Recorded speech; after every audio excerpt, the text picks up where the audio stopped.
Hello and welcome to Meldon Law and Friends, a weekly podcast brought to you by Meldon Law, a statewide law firm with its primary office in Gainesville and also with offices in South Florida, covering the entire Tri-County area from Broward to Palm Beach County down to Miami-Dade County, and also in Marion County, where we've been for 26 years in the city of Ocala.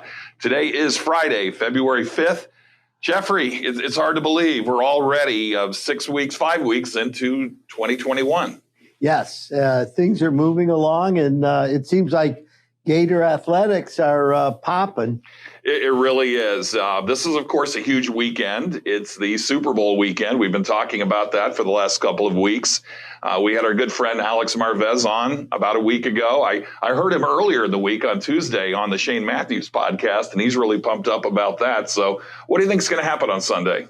Well, I'm going to be rooting for Tampa Bay, as I know you will be, and a lot of us Gators will be. But it's unpredictable. The Alex seems to think there's some weakness on the offensive line of Kansas City that may affect, the performance of the team. But we'll see. I mean, as far as great quarterbacks, you've got the greatest new quarterback against the greatest old quarterback. Yeah, that's quite a matchup, to say the very least. Well, I'm like you. I still think Tampa Bay has a good shot to pull it off. Alex seemed to be leaning toward Kansas City. He thinks they might just put up too many points on the board, but we'll have to see what happens. But speaking of athletics, before we introduce our great first guest, I want to talk a little bit about, it's well known, of course, we are the official sponsor of a law firm sponsor of University of Florida Athletics. Actually, Chris, we're the only official law firm partner of the Florida Gators. Right. I will get that right. Only official law firm partner of the Florida Gators. And to that end, tomorrow night, we, of course, have a huge promotion going on with the volleyball game, but we're extending it a second night, correct, to Yes. Sunday night. Because of COVID, they're doing back-to-back matches. So Missouri's coming here for Saturday and Sunday rather than doing one home and one away. So with that in mind, we have 4 more tickets that we're giving away. We've already given away 4 tickets to the Saturday event on the 6th, but we've got 4 more that Meldon Law is going to make available. You just simply have to go to our website, the meldonlaw.com website. Couldn't be easier. Just click the link at the very top, and you can win the 4 tickets plus a dinner certificate, right? Yeah, you go to the top of the homepage at meldonlaw.com, and women's volleyball is going to be so exciting this winter. And, the team is great. Some of these players are all-American quality caliber players. And so I'm really excited about going to the match, and I think it's going to be really fun. So everybody listening to the podcast, go out and check out the Lady Gators volleyball team Saturday and Sunday. And speaking, we have a guest on who knows a little bit about the volleyball team. He knows a lot more, though, he knows a lot about basketball because he is an ESPN basketball analyst for many, many years. He was the voice of the Florida Gators, the basketball team. Mark Wise, welcome to the show, Mark. Guys, thanks for having me on. I appreciate it. We're kind of in the heat of basketball season, and for the first time ever, volleyball in the spring and basketball are being played at the same time. So things are a little goofy in our house. I especially because we, of course, had your wife on a couple of weeks ago, the legendary coach of the Florida Gator volleyball team, Mary Wise. So it's got to be a little bit different, to say the least, with COVID and everything. It really is different, and I'll give you an example on Saturday night. So tomorrow night, my game that I have is Texas A&M at Arkansas, and that game's at 6 o'clock on the SEC network. And if you don't get enough of the Wises, the volleyball match at 8 is also on the SEC network. So we've got 4 straight hours of the Wises on Saturday night. So we should come up with a name, Saturday night with the Wises. Well, to say the least, you've had an illustrious career in broadcasting, and now you're working, as I understand, full-time with ESPN as an analyst. What was that like, the transition? You of course were with the voice of the Gators for so long, but now you're working with ESPN. What's that been like? Well, I'm gonna go back to when I started in broadcasting. I worked really early with Paul Kennedy, and Paul Kennedy had some great advice. He gave me two great pieces of advice. One was, just remember that it's you, me, and a guy on his couch watching at home, and keep that in mind. The other thing he always said is, if you can do radio, you can do anything, because actually radio in basketball is more difficult than doing it on television. I say that even though in television we have many more bells and whistles, and in the COVID era, you can see a little bit of my home kit studio. So I'm doing the majority of games from here in the office. So there are a lot more bells and whistles that you deal with, but the rhythm, the timing, of getting in and out on a radio broadcast is more difficult, because you have to allow the play-by-play guy to paint the picture. Whereas in television, I can talk over the picture because you can see what's going on. I was extremely fortunate. Mick Hubert and I worked together full-time for 20 years. The last couple of years have only been a handful of games. So, when you're fortunate enough to work with somebody who's a Hall of Famer, then you can certainly learn a lot of things. Well, I see that you, of course, much like your wife, you have a long history in coaching as well. Before you got into broadcasting, my understanding is you coached at Charlotte, Purdue, USF. How did that prepare you for a career in broadcasting? Well, I'll give you a great example. And the game that I just had on Wednesday night, Texas A&M at Vanderbilt, two teams toward the bottom of the league. One of the things that you learn in coaching that translate, or at least I try to translate it to broadcasting. In coaching, you learn that every game, and I don't think this is any different if I were to ask Jeffrey, every trial only happens one time. That's the only time that particular trial, that particular game will be played. So as a coach, you learn with that kind of paradigm that you better be all in. You better be invested from the opening tip or the opening statement all the way to the jury's verdict or the final buzzer. So even though Texas A&M and Vanderbilt won't be a sexy matchup, I'm going to treat it just like I was doing Kentucky, Florida over the number of years. So it's that kind of thing that you learn about from coaching that I hope I've translated into broadcasting. Well, I saw Vanderbilt play the Gators, of course, not long ago, and Right. The Gators almost blew, what was it, a 20-point lead, and Vanderbilt had it down to 4. So they're no slouch. I think the message is that really almost any team in the SEC on a given day can give somebody a run. Yeah, I would agree with that. This is Alabama's made a lot of headlines this year, and rightfully so, with the way that they've started. And I've had them a couple of times, and I have them a couple of more times. Missouri has surprised some people because they're older.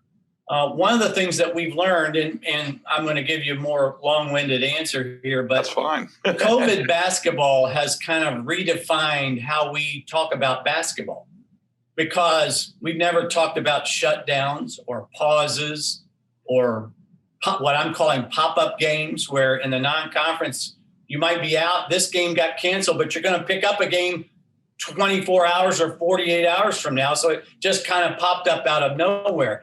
So in this COVID environment, I think it's been, and no coaching manual, no coaching book, no broadcasting book was written with a pandemic in mind.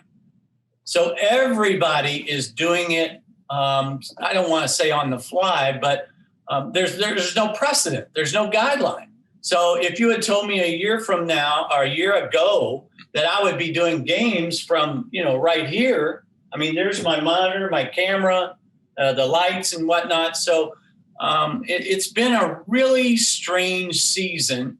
And yet, when you talk about the Southeastern Conference, I think they've had a marvelous collection of people to help us all get to the place that we're at right now, leading toward March Madness. And it will be really fun in another month, hopefully, knock on a lot of wood, that we're talking about March Madness, because we didn't get to do that last year.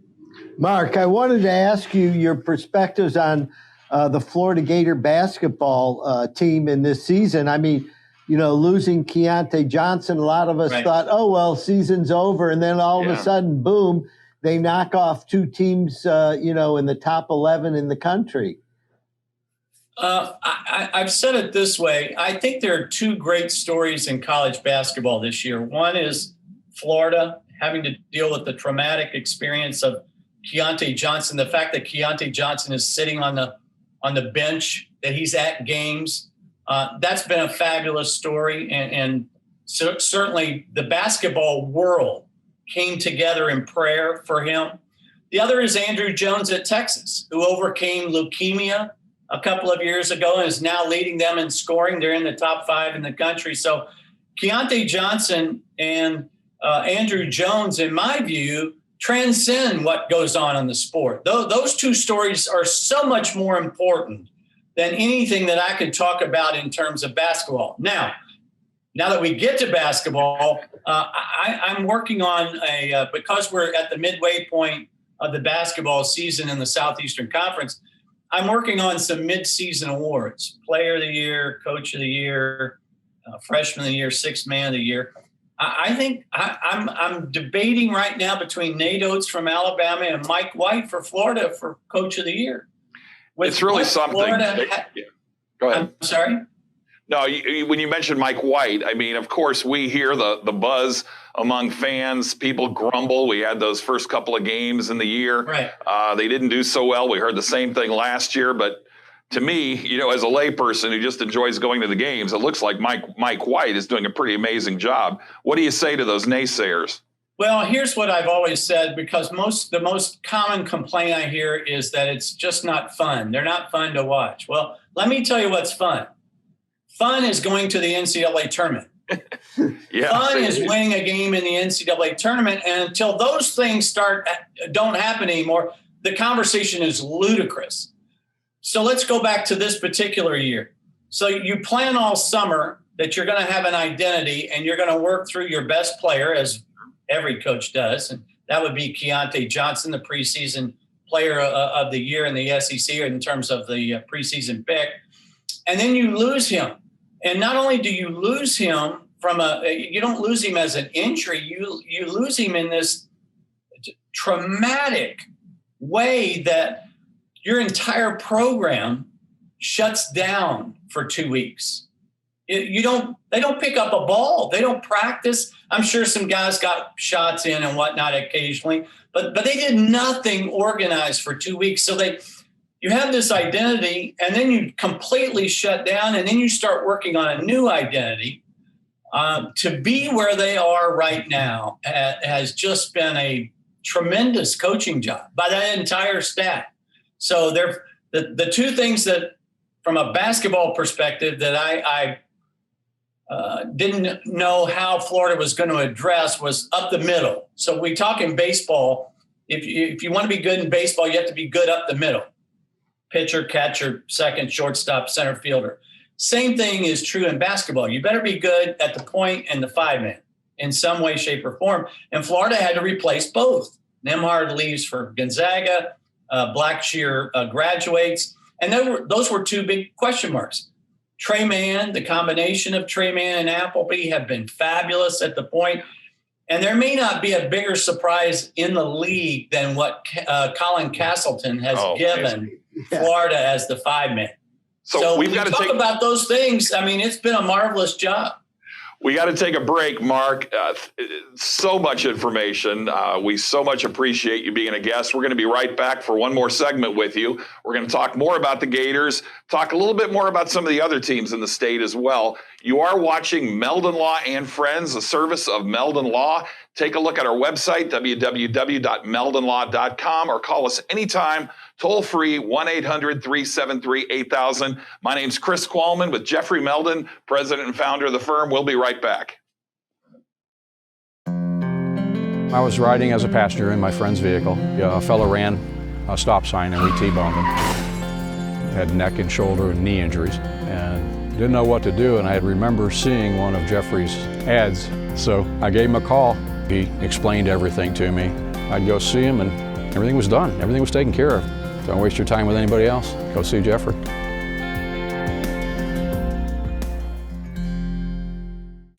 Well, I was in a truck accident.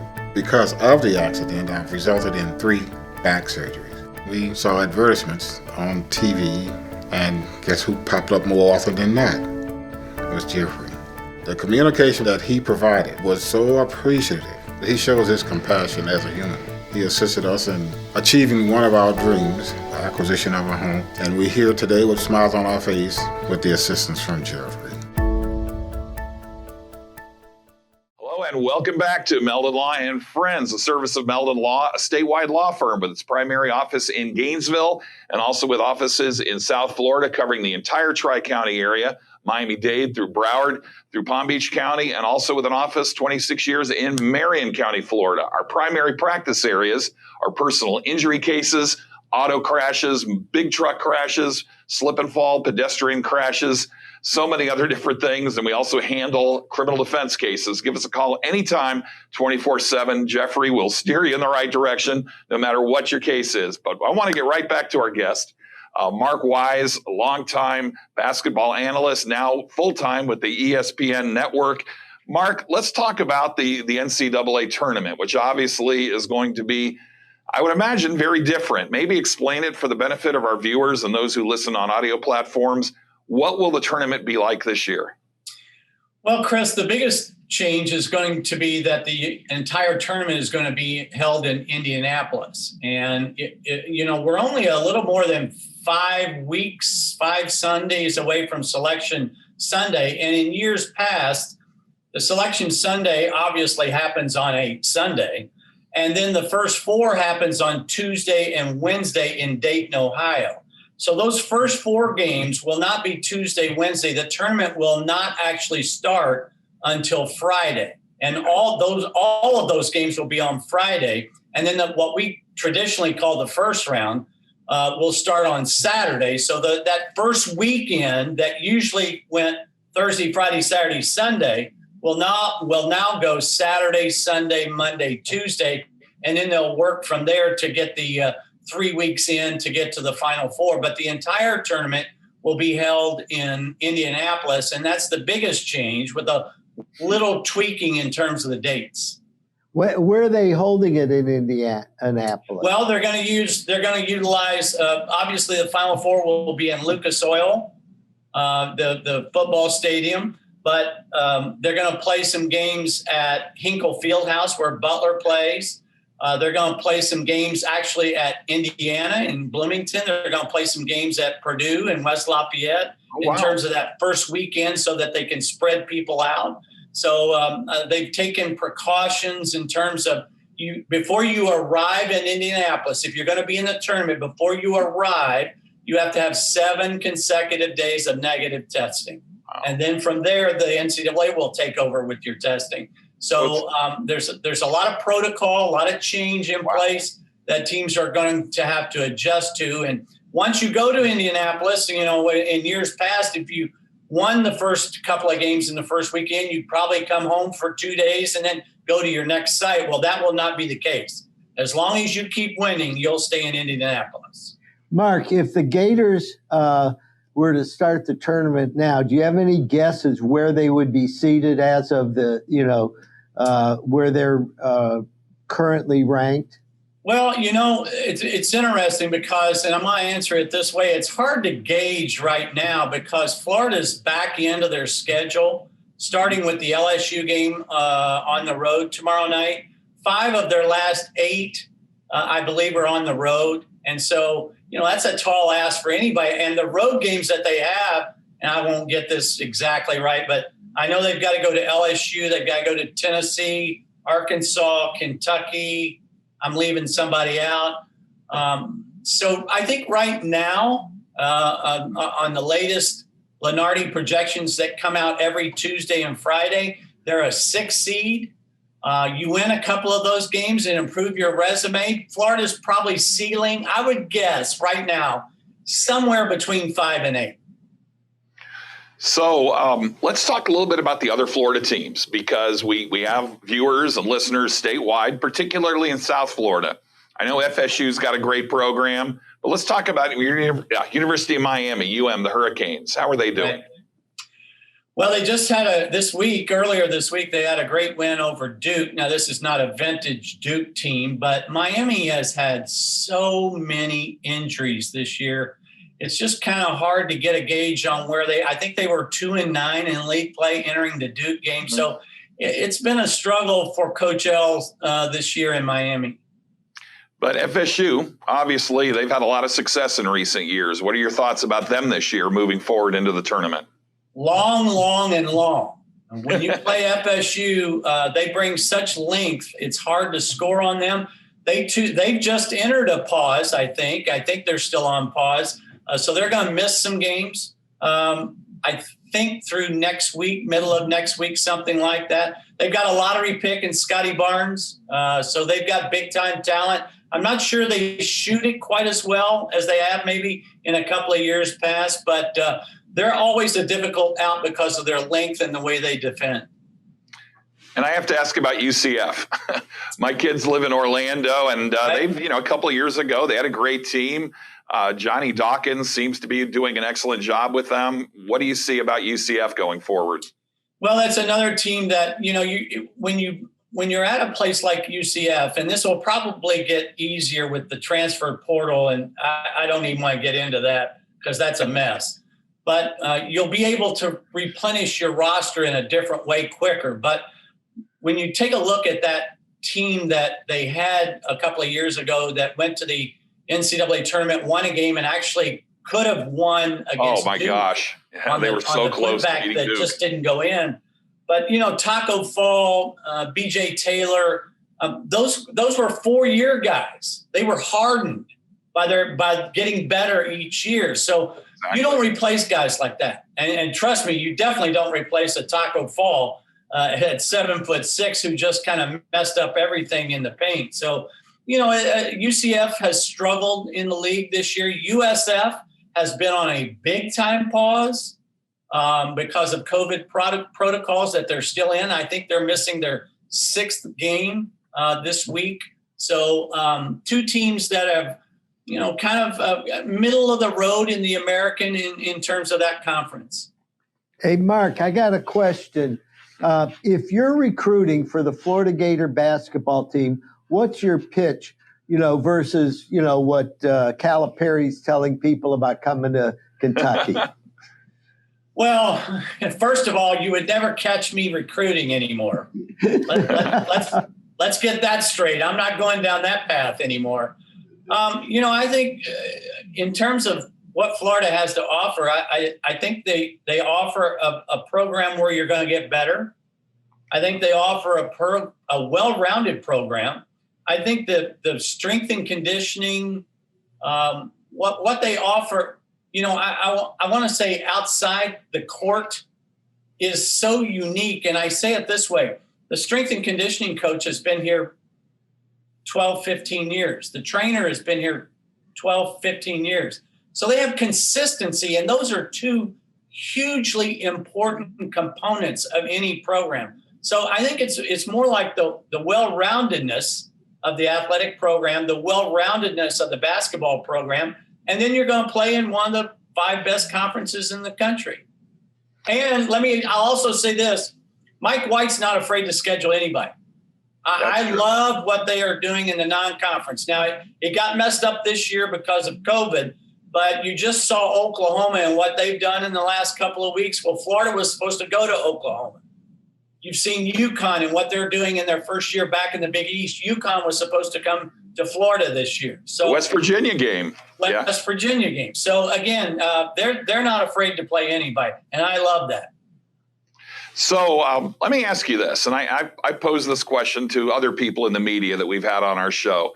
What would you say to a young person, perhaps, who's contemplating a career in sports broadcasting, maybe a student at UF and their great broadcasting program or anywhere? I've got a son who's working a little bit for Overtime Media. What would you say about the future, and what advice would you give to somebody? Reps. Get in the reps. Don't be afraid to do the game that nobody else wants to do. If somebody wants you to call a middle school softball game on Facebook, go do it. You can do as many reps as often as you can do. Now, I will tell you this, since I coached for 13 years, all the coaches that I work with now who knew me back then have often told me, you have gone over to the dark side of the media. So that's one thing you also need to keep in mind. Sure. Well, that's great advice. And certainly, though, the business has changed, to say the least. There's so many more opportunities. We've had people from print media, Pat Dooley, Robbie Andrew, Alex Marvez, and others who've had to transition. I imagine you see the same thing. While there still is traditional broadcasting, there's many other avenues and media that didn't exist in the past. Well, just in terms of ESPN Plus and that platform alone, I can, on any given night, I can bring up 50 basketball. High Point at Radford, but somebody's broadcasting that game. It might be the women's game, Cal State Bakersfield at Fullerton, but somebody's got to broadcast those games. So look for any opportunity you can find. Okay. So today is, of course, Friday the 5th. Another big sports weekend, of course, the Super Bowl. But where can people see you over the next week in terms of your broadcasting schedule? Wow, you're going to press my memory now. Saturday, I have Arkansas will play Texas A&M in Fayetteville. I'll be doing the game from right there. My play-by-play guy on that game is in Atlanta. And then on every Wednesday, that's on the SEC Network. And every Wednesday, I'm on the SEC Network. And and I have a different partner, and he's in South Carolina. And that is Texas A&M, I think, is at Mississippi State next Wednesday. So, Mark, what's your call on the Super Bowl? My call, you know what? I actually wore, last Saturday I did TCU, Missouri in the Big 12 SEC Challenge. And the play-by-play guy was a Big 12 guy who lives in Kansas City. So in the second half, he put on his Chiefs jersey. I had gone and bought a Gronk jersey. And I said on the air, I am a huge Patrick Mahomes fan. But I live in Florida. So for me, it's go Bucks. Okay. Well, for me too. I hope they do well. We've only got a minute or two left. I want to ask you a pro basketball question. I mean, I lived in Orlando forever and ever, and I love my Magic. And they seem to have the hardest luck, with injuries. And this year it's, no different. What can the Magic do? I mean, I want them so badly to get back to the form they had. Well, here's the first thing that you need to understand. I think you have, and I'm talking about the Magic, I think the Magic have one of the great basketball minds in Steve Clifford at the helm. Okay. He is so impressive. I've seen him in clinics. I've seen the way he talks about the game. And here's the other thing that's maybe sets Steve Clifford apart from a lot of coaches. He's willing to listen. When you sit down with him, he's just as likely to ask you, tell me a out-under play you like to run in the last 2 minutes against zone. Or tell me something that you've done in the half court that's really gotten a quality look at a quality time. So, you hope that you can continue to upgrade the talent, because that's what the NBA is about. He seems to get the best out of him he can. But Mark, we could go on, and I thank you so much for joining us. No problem, I urge everybody out there. You're giving me an open forum to talk hoops? I mean, come on. Well, you've done a great job, as always. We will definitely have you back. Want to remind everybody, this is Meldon Law and Friends. We've got another great guest coming up, Rodney Long, a guy that Jeffrey and I have both known a long time, a community activist, spokesman. He's done so many great things here in Gainesville over his years. I knew him back when he worked in the music business, and we'll talk a little bit about that. We want to remind everybody also, baseball is starting in just a couple of weeks on the 19th at that incredible stadium. Meldon Law will be involved in that. And We'll be talking more about that next segment. Thanks for watching. We'll be right back. And I was in an accident. Someone ran a red light and hit me, and I was hurt. You don't know where to turn. Luckily, I called Jeffrey. These big insurance companies, they don't want you to win. They truly don't. But Jeffrey and his firm and the people that work here, they just really fight for you. You call the law offices of Jeffrey Meldon because you're going to need help, and they will help you. I've done mornings here on Sky Radio for 17 years. Jeffrey Meldon started doing his weekend show here 16 years ago. One of the things that separates Jeffrey is I don't see him out there hollering for people's business. I see him out there investing in the community. He's touched a lot of lives, and a lot of it he'll never know what a difference he made in somebody's life about information that he has shared on the air.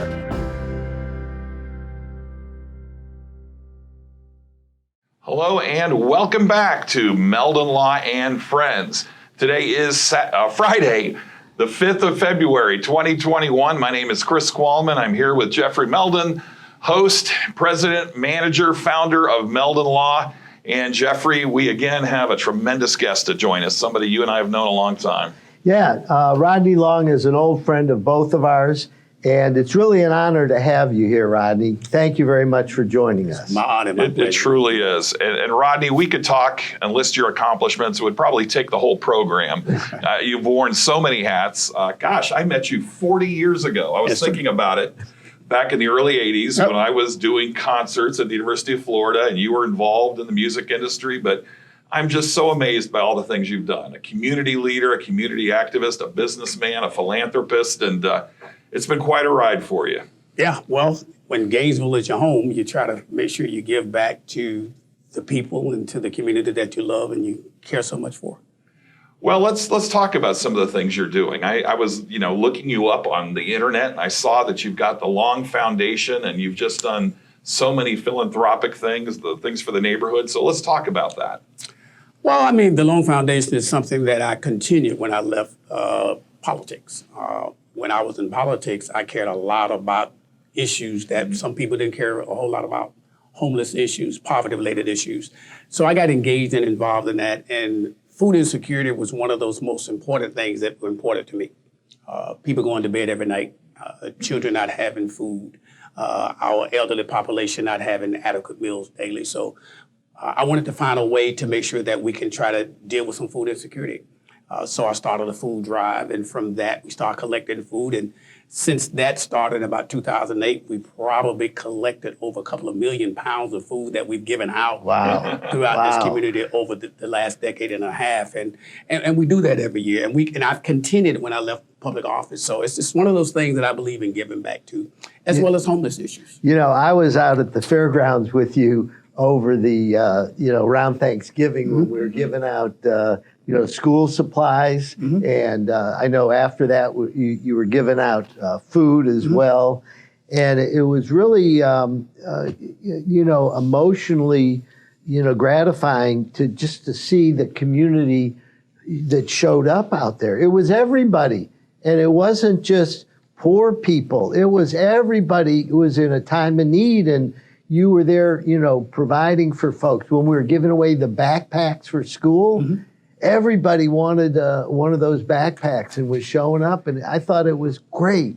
Well, I mean, certainly we appreciate your participation and sponsorship with that. But I think when you look at this past year, it's a very unusual year because we have a pandemic. And a lot of people were impacted. People who normally wouldn't come to food lines and people who normally wouldn't do those types of things found themselves doing that. And it was grateful for us to be able to get partners to understand that this is a very unusual year and that we need to give back to the community, to people in need, whether it's backpacks, whether it's food. And there are many partnerships that we formed through the pandemic to try to give back community relief, especially in the area of food. Even today, as we're into this pandemic, we're still with those types of challenges. At my foundation, we still try to make sure we give back in that regard as well. Yeah, I wanted to, just for a few minutes, talk about one of the great leaders of the Gainesville community who passed recently, Judge Stephen Mickle, and I know you were friends. Can you tell us a little bit about your memories of being friends with Judge Mickle? Well, I mean, it's an honor to certainly have been a friend of Judge Mickle. I mean, when you look at a person like Judge Mickle being a pioneer, I mean, being the first county judge, circuit judge, and federal judge, and those types of things, and the impact that he has on the community. And then when you look back and say, wow, a person was able to accomplish those things. And I come from a different generation than Judge Mickle, because I'm younger than Judge Mickle. But for a person like Judge Mickle and my good friends like Aaron Green and Charles Chestnut, the people who mentored me as I was young coming up, to see the things that they do and the accomplishments that they've had and the impact that they've had on our community, it is awesome. I mean, losing Judge Mickle is losing a real pioneer in our community. And as we celebrate African American History Month, certainly he's one of those leaders that come to the forefront for us. You know, there's talk about naming the Criminal Justice Center after Judge Mickle. Our careers paralleled each other because in 1972, when he opened up his law practice in Gainesville, I had just started practicing law. And we became really good friends in the beginning. We had a really good common friend, Michael Bryant, who brought us together. And, you know, we were all, you know, kind of young lawyers, and we were all trying to figure out what to do. And but Stephen kind of held himself up. He was teaching at the law school right early on and stuff like that. And he was always, you know, somebody that I really admired. And then when he became county judge, and then, you know, he wound up being a circuit judge, appellate judge, a federal judge, and all that, I could always go into his chambers and sit down and talk with him about anything. Yeah. He was one of those type individuals that didn't mind spending time with you and talking to you about pretty much anything. I mean, especially when you look at the challenges and the things that he went through to get where he got. I mean, he didn't get where he is without first being prepared. But there were a lot of challenges. And when you're the first to do anything, especially in the area of law, it's even more challenging, because being a black lawyer in Alachua County was a challenge, but being a judge at county circuit, anything, certainly was a challenge. You know, he was in the first class at the University of Florida, the first African-American student. And I think in some of the interviews he had done several years ago, he talked about, you know, that he was there was a wall of silence. You know, people didn't interact with him, and he had to go through that. And that was, even though he was a pioneer and he was doing that, there was, you know, some tough roads for him. Well, when you look at the period of time we're talking about, I mean, you're looking at the 60s, you're looking at the mid-60s, and especially after 68, anything after 68, you're talking about crises. And 68 probably the worst year probably for American history, because of all the different things that happened in 68 and going into the 70s. You got to remember, in Alachua County, we were just beginning integration at that particular point in time. And the integration wasn't voluntary. It was forced integration. It was right after the closing of Lincoln High School, which I always wanted to graduate from, didn't get the opportunity to graduate from, but it was the peace and the bond in our community. And Stephen Mickle was one of those persons from Gainesville, and being a Gainesvillian, that people looked up to. And when you look at the cultural identity of the 70s and you fast forward to 2021, you ask yourself, am I in a time warp? Because it's not a whole lot that's changed when you look at coming from the 70s up into 2021. You know, when I moved to Gainesville in 1970, I moved into a place that I rented from Reverend Camps. I'm sure you know the Camps family, right behind Paul's Package, okay? And I'm some guy from Cleveland, Ohio, okay?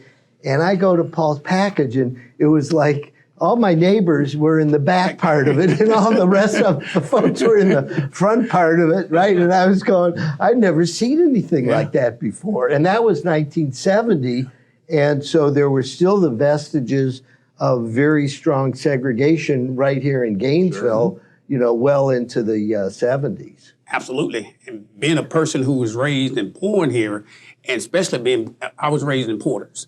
Okay, went to segregated schools all the way up until high school to integration came along. So I got the opportunity to be able to experience going to Greyhound bus station or going to Woolworth or going to those places, and hey, well, no, you can't try that on.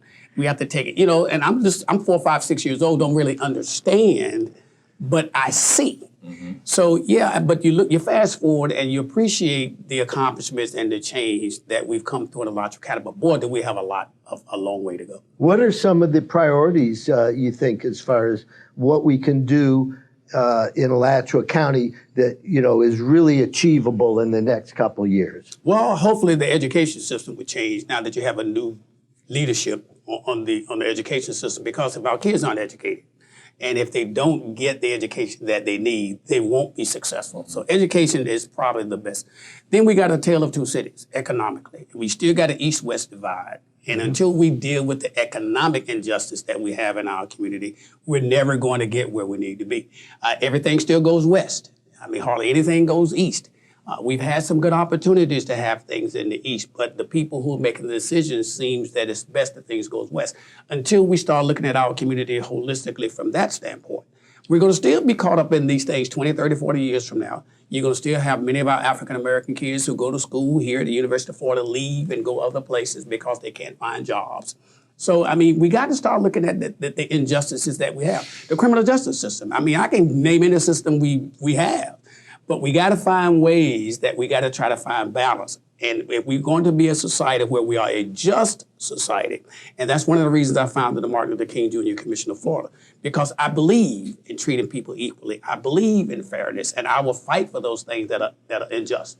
And I've done that all my adult life.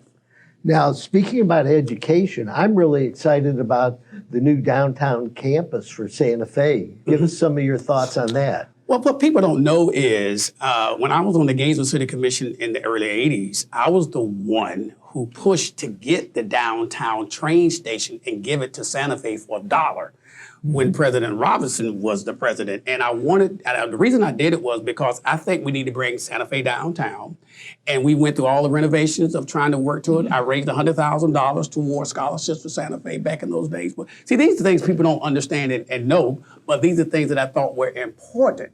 And from that, Santa Fe has actually mushroomed and grown to become a real incredible piece of downtown Gainesville. Yeah, I mean, I used to work out at the Gainesville gym, which is going to be part of the campus now, right?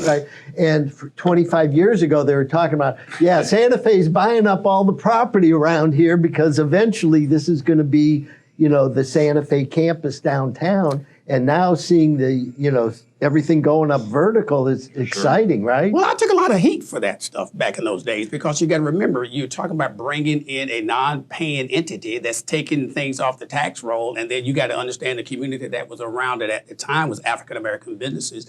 And once you got the footprint of Santa Fe, everything around it at some point in time was going to be consumed. Fast forward 40 years, it happened. Now, what are the positive benefits of having a Santa Fe downtown? I think it has been nothing but positive for bringing Santa Fe downtown. And I look back at Gainesville Gas that used to be on the corner. I was the one to push for the city of Gainesville to acquire Gainesville Gas because it was a part of the contract that we had with them at the time. And we purchased Gainesville Gas.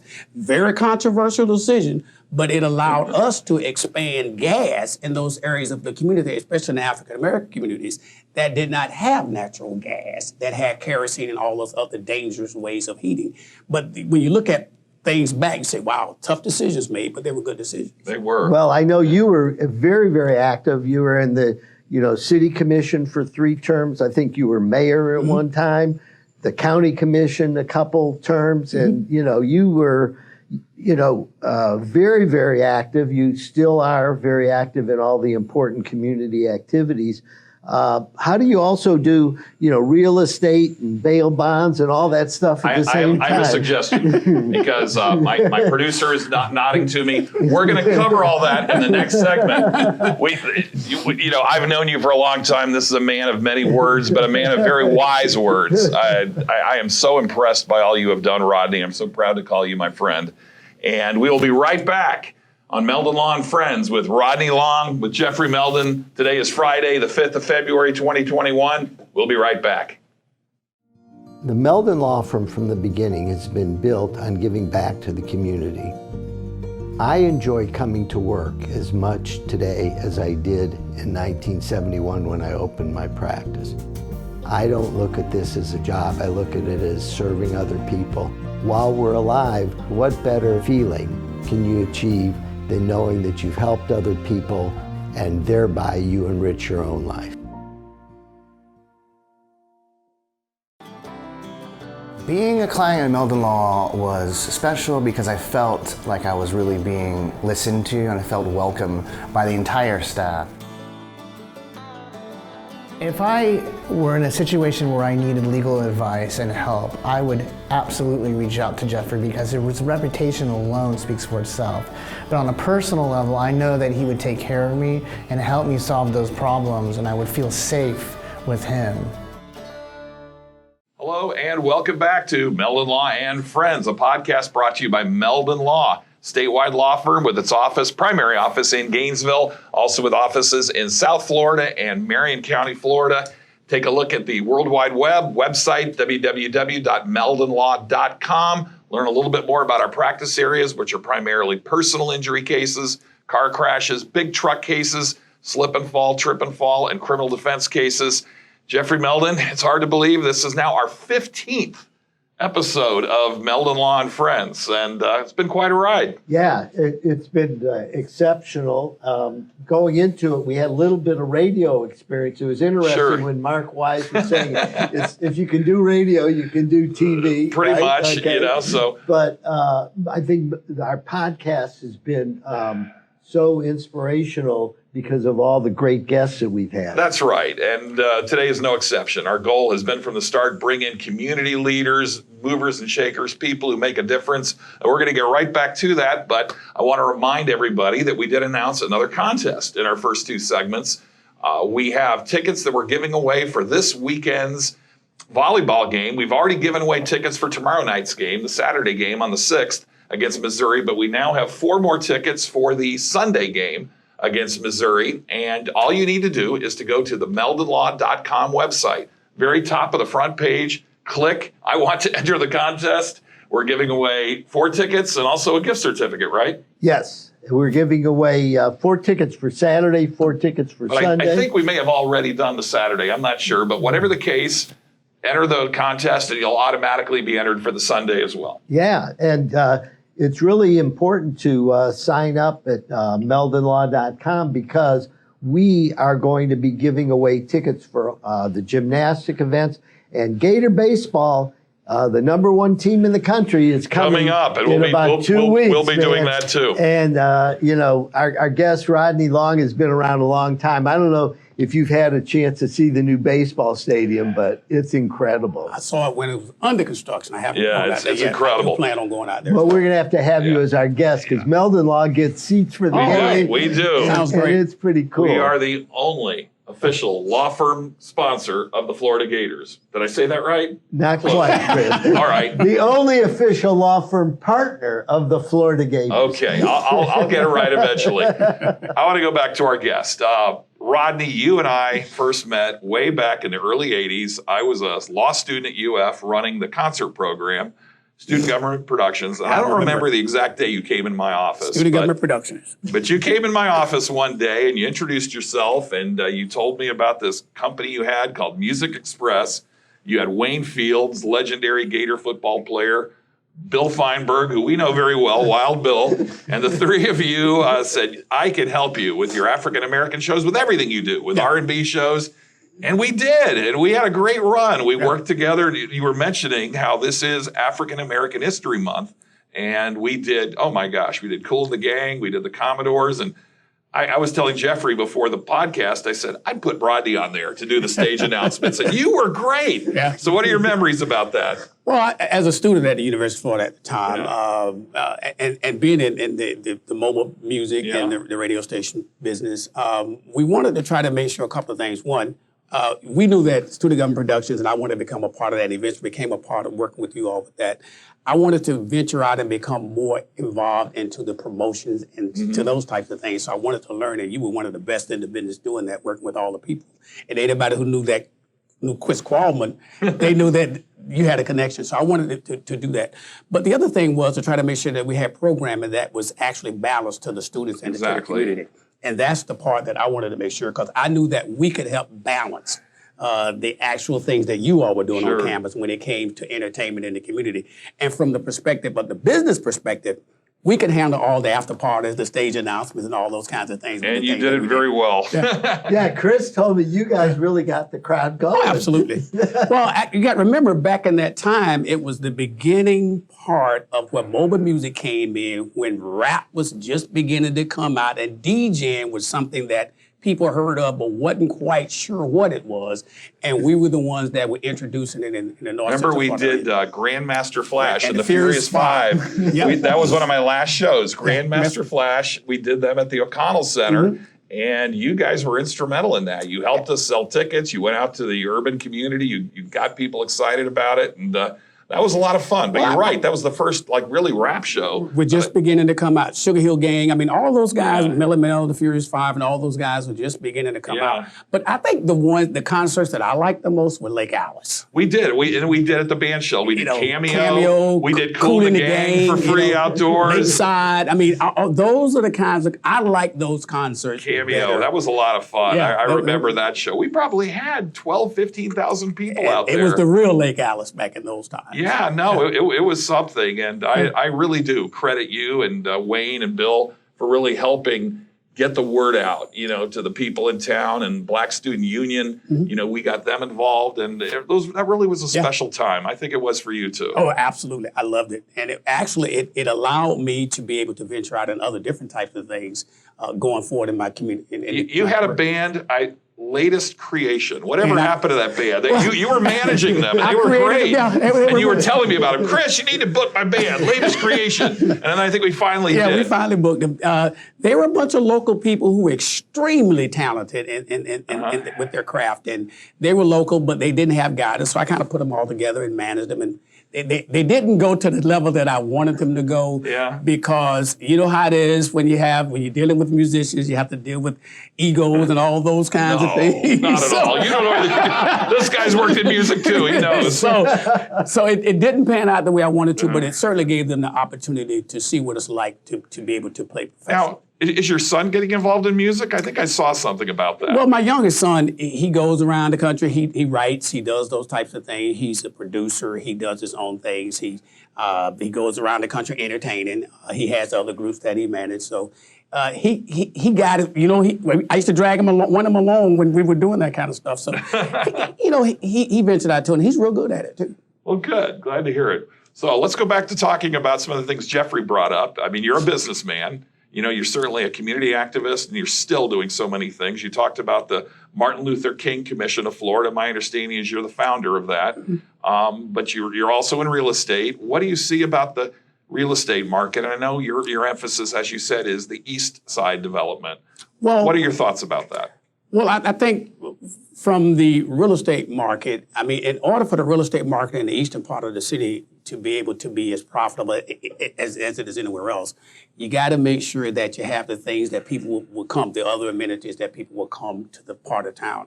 I don't necessarily focus on real estate in the eastern part of the city and the county. I focus on real estate across the state of Florida.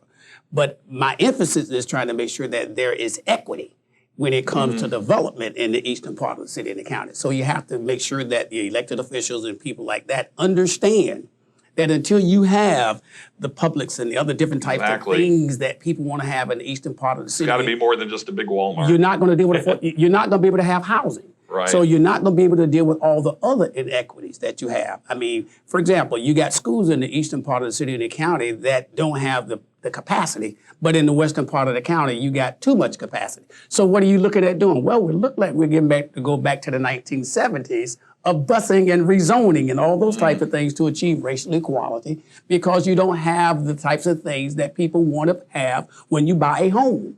If I buy a home, I want to make sure I got good schools, I got good parks, I got these types of things. But if you don't have shopping that's a mile or two within where you live, then people aren't necessarily wanting to buy homes there. If I want to live in the country, I know what a country is. I got a question I want to ask you.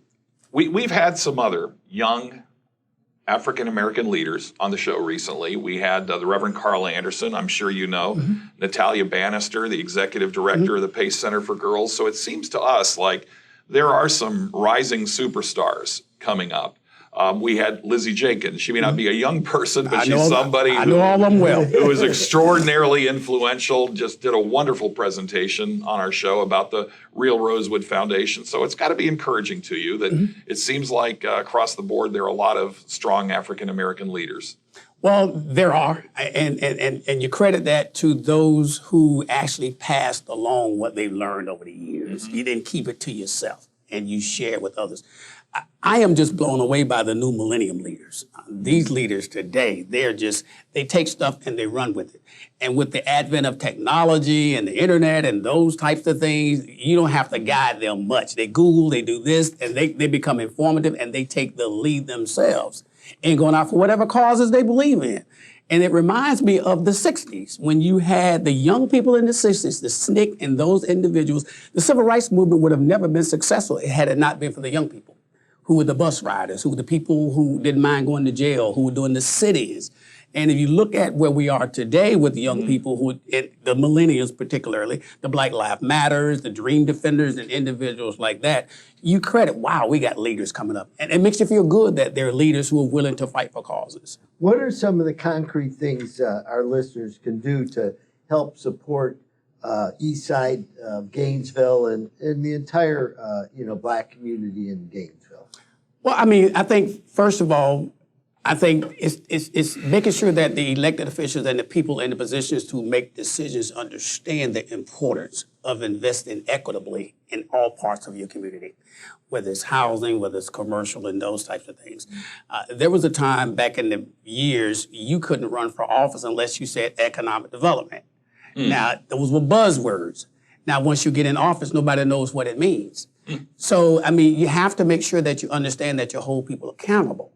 And the other thing is you got to make sure that when you see things that are not right, things that are not just, you can't just be quiet. You got to speak up. You got to speak out. You cannot have all the ills placed in one part of your community. You can't have all the jails, the homeless shelters, and all those types of things in a part of a community and then expect prosperity. It's not going to happen. So what you got to understand is you have to have balance when you start citing these types of institutions in communities. You can't have those types of things in one part of the community and think it's going to prosper. It's just not going to happen.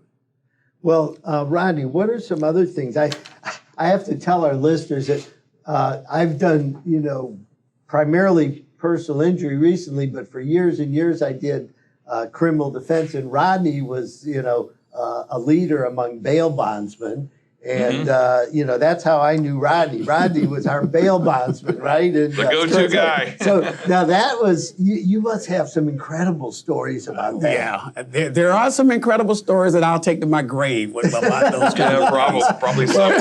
But you were the one that had to track people down. You were the bounty hunter kind of, right? Well, I mean, in today's industry, you can't bail bonds hunters or those types of individuals are illegal in the state of Florida. You can't do that. So you have to do it all. You have to write the bond. If a person skips bail, you got to go out and become the bounty hunter. Yeah. So but there's smart ways you do stuff today. Technology and those types of things, cooperation with law enforcement. You don't have to do things the way that you used to do things. So things in the old days, what was it? You talked to the family, the grandma.